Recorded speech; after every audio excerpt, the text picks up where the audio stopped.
নমস্কার বন্ধুরা, মিনুর রান্নাঘরে আপনাদের স্বাগত। চলে এলাম নতুন একটা রেসিপি নিয়ে। আজকের আমি এখানে কিছুটা জ্যান্ত শোল মাছ কেটে ধুয়ে পরিষ্কার করে নিয়ে চলে এসেছি। এই জ্যান্ত শোল মাছ দিয়ে একটু একটা রেসিপি করে আপনাদের দেখাবো। চলুন, একদম প্রথমে মাছগুলোতে আমি প্রথমে নুন মাখিয়ে নিচ্ছি আর দিয়ে দিচ্ছি একটু বাটা হলুদ। সব কিছু দিয়ে আমি মাছগুলোকে খুব ভালো করে প্রথমে মাখিয়ে নিচ্ছি। মাছগুলোকে খুব ভালো করে মেখে নিলাম নুন আর হলুদ। 5 মিনিট থাক, তারপরে ফেরত এসে রান্না করে দেখাচ্ছি। শোল মাছগুলো রান্না করার জন্য একটা কড়াই বসিয়ে দিয়েছি। কড়াইটা গরম হয়ে গেছে, আমি দিয়ে দিচ্ছি তার মধ্যে পরিমাণ মতো তেল। তেলটা গরম হয়ে গেছে, এবার দিয়ে দিচ্ছি মাছগুলো।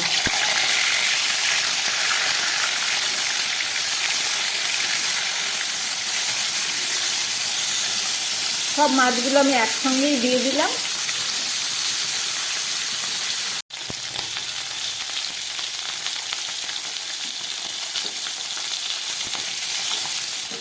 মাছগুলো ভাজা হয়ে গেছে, আমি তুলে নিচ্ছি।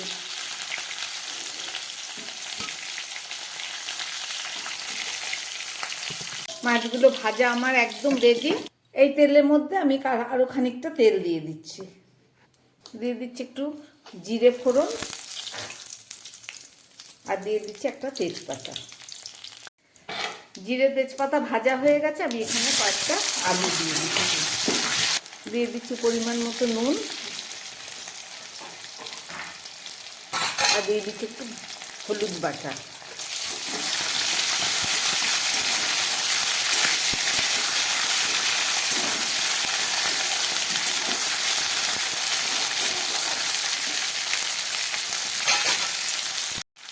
দিয়ে দিচ্ছি 2 টুকরো টমেটো।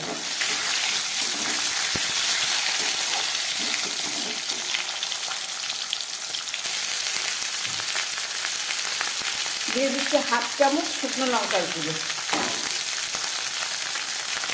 আর দিয়ে দিচ্ছি 1 চামচ জিরের গুঁড়ো।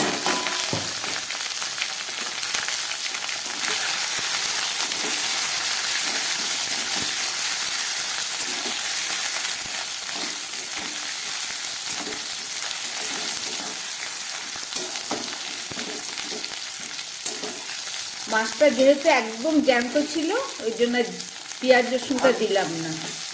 জ্যান্ত মাছে পাতলা ঝোল করছি। মশলাটা কষে গেছে, এবার আমি দিচ্ছি কয়েক টুকরো কাঁচকলা।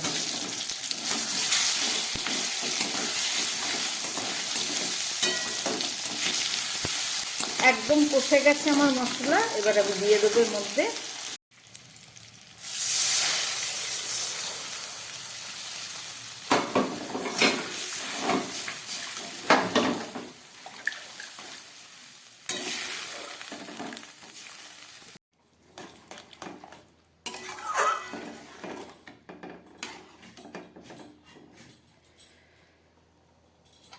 ঝোলটা ফুটছে। এবারে ভেজে রাখা মাছের পিসগুলো এর মধ্যে দিয়ে দিচ্ছি।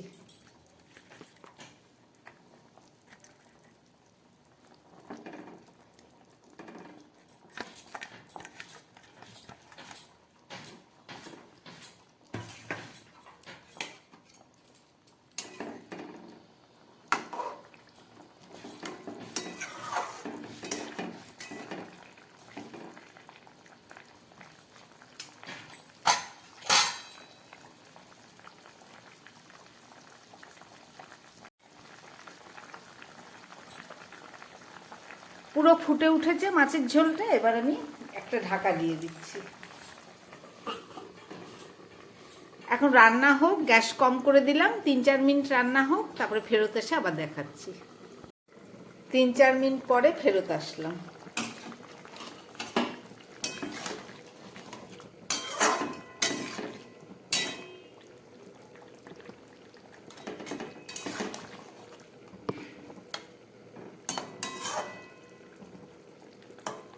কাঁচকলা প্রায় সিদ্ধ হয়ে এসছে, একটু বাকি আছে। এবার দিয়ে দিচ্ছি আমি একটু কাঁচা লঙ্কা। কাঁচা লঙ্কা দেওয়ার পর আবার 2 মিনিট ঢাকা দিয়ে দিলাম, তরকারিটা যাতে একদম সফট হয়ে যায়, সব সিদ্ধ হয়ে। ফেরত এসে দেখাচ্ছি।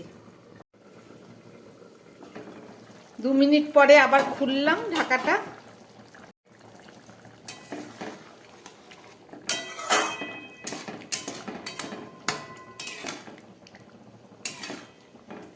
জ্যান্ত মাছ দিয়ে কাঁচকলা আলু দিয়ে পাতলা ঝোল করলাম। রান্নাটা আমার একদম রেডি হয়ে গেছে। এবার আমি গ্যাস বন্ধ করে দেবো। চলুন।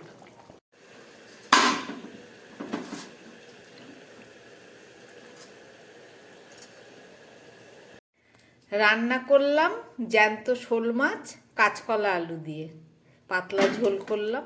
আপনারা দেখলেন কিভাবে রান্না করলাম। যদি ভালো লাগে আমার চ্যানেলটাকে লাইক করবেন এবং সাবস্ক্রাইব করবেন। নমস্কার, সবাই সুস্থ থাকবেন, ভালো থাকবেন।